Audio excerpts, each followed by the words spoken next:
चिड़िया। हाँ, आपकी दोस्त टूनी चिड़िया आ गई है एक नई कहानी लेकर।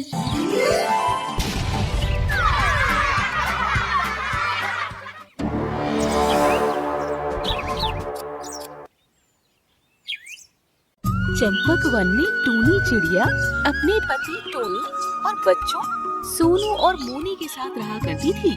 सोनू को वायलिन बजाने का बहुत शौक था और मोनी को डांस करने का। एक दिन दोनों ने अपने माता पिता से जिद की। पापा, मुझे वायलिन बजाना सीखना है। हाँ पापा, मुझे भी क्लासिकल डांस सीखना है। अच्छा ठीक है, इस बार गर्मी की छुट्टियों में तुम्हारा नाम किसी म्यूजिक एंड डांस के स्कूल में लिखा दूंगा। टूनी चिड़िया सोच रहा था कि जंगल में कोई म्यूजिक और डांस का स्कूल तो है ही नहीं, फिर कैसे वो अपने बच्चों से किया वादा पूरा कर सकेगा। यही सोचते हुए वो वापस लौट रहा था। तभी रास्ते में नदी पर उसे एक बड़ी सी बोट दिखी जिस पर एक स्कूल बना था। स्कूल का नाम magical dance and music school लिखा था। ये तो टोनी को मुंह मांगी मुराद मिल गई। वो फौरन प्रिंसिपल से मिलने पहुंचा। प्रिंसिपल बहुत ही अजीब थी और अजीब तरीके से बात करती थी। ये स्कूल पहले तो यहाँ कभी नहीं देखा, क्या ये नया खोला गया है? ये मेरा स्कूल बहुत पुराना है। मैं एक जंगल से दूसरे जंगल म्यूजिक सिखाती घूमा करती हूँ, इसीलिए नाव पर स्कूल बनाया है ताकि नदी के रास्ते कहीं भी स्कूल ले जा सकूं। मैं चाहती हूँ सभी संगीत प्रेमी संगीत की शिक्षा प्राप्त कर सके। प्रतिभाशाली बच्चों को यहाँ फ्री में म्यूजिक सिखाया जाता है और रहने की भी व्यवस्था यहीं पर है। अरे वाह, ये तो बहुत अच्छी बात है। मेरे बच्चों की 2 महीने की गर्मी की छुट्टी है। इस बीच मैं उन्हें आपके स्कूल में एडमिशन दिलाना चाहता हूँ, तो मुझे क्या करना होगा? आप कल ही उन्हें यहाँ रहने के लिए भेज दीजिए। समझिए उनका एडमिशन हो गया। वो यहीं रहेंगे और संगीत की शिक्षा ग्रहण करेंगे। यहाँ 100 बच्चों के रहने की पर्याप्त व्यवस्था है। टोनी ने घर आकर अपने बच्चों को ये खुशखबरी बताई। अगले दिन जंगल के बहुत से बच्चे उस स्कूल में एडमिशन लेने पहुँचे। सोनू और मोनी बहुत खुश थे। एक कमरे में 6 बच्चों के सोने की व्यवस्था थी। उन्होंने नोटिस किया कि उस स्कूल में कोई भी कर्मचारी नहीं था, पर फिर भी रोज सुबह स्कूल की सफाई अपने आप हो जाती और डाइनिंग टेबल पर सही समय पर खाना भी लग जाया करता था। वहाँ सिर्फ प्रिंसिपल ही थी और वो ही बच्चों को नाचना, गाना और सभी वाद्य यंत्र बजाना सिखाती थी।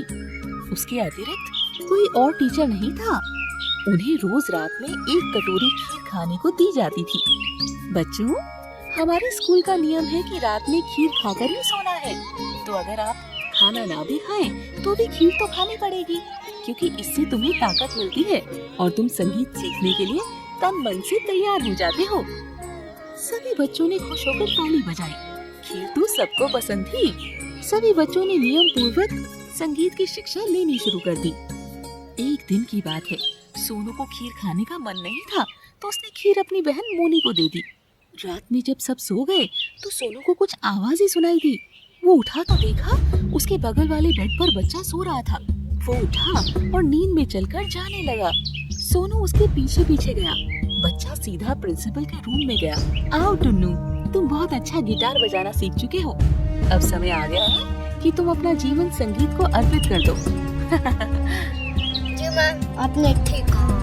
मैं भी तो यही चाहता हूँ। प्रिंसिपल ने अपने हाथ से कोई जादुई रोशनी छोड़ी जो टुन्नू पर पड़ते ही वो खुद गिटार बन गया। प्रिंसिपल ने उसे अपने गिटार के कलेक्शन में सजा लिया। ये देखकर सोनू डर गया और चुपचाप वापस आकर सो गया। अगले दिन उसने ये बात अपने कमरे में सोने वाले बाकी 4 बच्चों से बताई, जिनमें उसकी बहन भी शामिल थी। ये क्या कह रहे हो? टुन्नू गिटार बन गया? इसका मतलब ये जो वाद्य यंत्र यहाँ रखे हैं, ये सब कभी बच्चे थे। और नाचती हुई जो मूर्तियाँ यहाँ सजी हुई है, शायद वो कभी चिड़िया रही होंगी। हे भगवान, अब हम यहाँ से कैसे निकलेंगे? तो पछता रही हूँ कि मैंने पियानो सीखने की जिद क्यों की। काश मैं पापा की बात मान लेती। वो तो मुझे यहाँ भेजना ही नहीं चाहते थे। देखो, रोने और परेशान होने से काम नहीं चलेगा। हमें अपनी रक्षा खुद करनी पड़ेगी। हमारे मम्मी पापा को तो कुछ भी नहीं पता कि हम किस मुसीबत में फंस गए हैं। आज से हम इस स्कूल की तलाशी लेंगे, शायद कुछ काम की चीज मिल जाए। प्रिंसिपल जब उन्हें संगीत सिखा रही थी तो सोनू ने पूछा, मैम, हमारे दोस्त टुन्नू कहाँ चला गया? वो आज वायलिन सीखने क्यों नहीं आया? टुन्नू आगे नहीं सीखना चाहता था। सिर्फ प्रतिभाशाली बच्चे ही अंत तक संगीत की शिक्षा ले सकेंगे। बाकी बच्चे बीच में ही छोड़कर चले जाते हैं। पर तुम चिंता मत करो, तुम तो बहुत प्रतिभाशाली हो। तुम जरूर अपनी पूरी संगीत की शिक्षा लेकर ही जाना। जी मैम, मैं तो अपनी संगीत की शिक्षा पूरी करूंगा। मैं टुन्नू की तरह बीच में नहीं भागूंगा। शाबाश सोनू, तुम बहुत आगे जाओगे। देखना, एक दिन तुम बहुत अच्छे वायलिन वादक बनोगे। सारी दुनिया में तुम्हारा नाम होगा। क्लास खत्म होते ही वो पांचों बच्चे अपने कमरे में जाने की जगह स्कूल की तलाशी लेने लगे। सोनू को एक कमरे में एक डायरी मिली जिसमें कुछ मंत्र लिखे थे। एक मंत्र के सामने लिखा था सब कुछ ठीक करने का मंत्र। सोनू ने वो मंत्र रट लिया, डायरी अपने पास रख ली और चुपचाप अपने कमरे में आ गया। रात में उन पांचों में से किसी ने भी खीर नहीं खाई, जबकि अन्य कमरों में रुके बच्चों ने खीर खा ली। उन लोगों ने अपनी खीर चुपचाप गमलों में फेंक दी। आधी रात में सोनू ने सबको उठाया। उन्होंने देखा कि बगल के कमरे से एक बच्ची निकलकर प्रिंसिपल के रूम में गई। टुनटुन, तुम तो बहुत अच्छा डांस करना सीख चुके हो। अब समय आ गया है कि तुम अपना जीवन संगीत और नृत्य के लिए समर्पित कर दो। हाँ मैम, आपने ठीक कहा, मैं भी तो यही चाहती हूँ। इतना कहकर उसने टुनटुन पर अपने हाथ से जादुई रोशनी फेंकी। टुनटुन तुरंत एक मूर्ति में बदल गई। ये देखकर सब बच्चों को सोनू की बात पर भरोसा हो गया। जब प्रिंसिपल चली गई तो सभी बाहर आए। देखा, मैंने सही कहा था ना, खीर में सम्मोहन है। उसे खाने के कारण हम बेहोश हो जाते थे, इसीलिए सबके लिए खीर खाना अनिवार्य है। भैया, मुझे घर जाना है। मुझे डांस नहीं सीखना। मैं मोटी नहीं बनना चाहती। मुझे मम्मी के पास जाना है। तो चिंता मत कर, मैं हूँ ना। मेरे होते हुए मेरी बहन को वो चुड़ैल कुछ नहीं कर पाएगी। ये देख, मुझे ये डायरी मिली है जिसमें सब कुछ सही करने का मंत्र है। सोनू ने सबको डायरी दिखाई तो सभी खुश हो गए। अरे वाह, ये तो बहुत अच्छी बात है। चलो हम सब इस मंत्र को एक साथ दोहराते हैं। सभी वो मंत्र दोहराने लगे और देखते ही देखते सभी वायलिन, गिटार, पियानो आदि जीते जागते बच्चों में बदलने लगे। पूरा कमरा बच्चों से भर गया। तभी प्रिंसिपल वहाँ आ गई। ये क्या? तुमने ये क्या किया? मैं तुम्हें छोड़ूंगी नहीं। मैं तुम सबको मार दूंगी। कोई यहाँ से जिंदा बचकर नहीं जाएगा। प्रिंसिपल बहुत ही भयानक लग रही थी। वो उनकी तरफ बढ़ी, तभी एक बच्चा टुन्नू चिल्लाया। सोनू, इसकी डायरी फाड़ कर जला दो। इसी में इस चुड़ैल का सारा जादू और इसकी जान है। सोनू ने तुरंत डायरी को बीच से फाड़ दिया। चुड़ैल प्रिंसिपल चीखती रही, पर सोनू ने उसकी डायरी आग में झोंक दी। सारे बच्चे वहाँ से बाहर भागे। डायरी के साथ साथ वो नाव भी जल गई।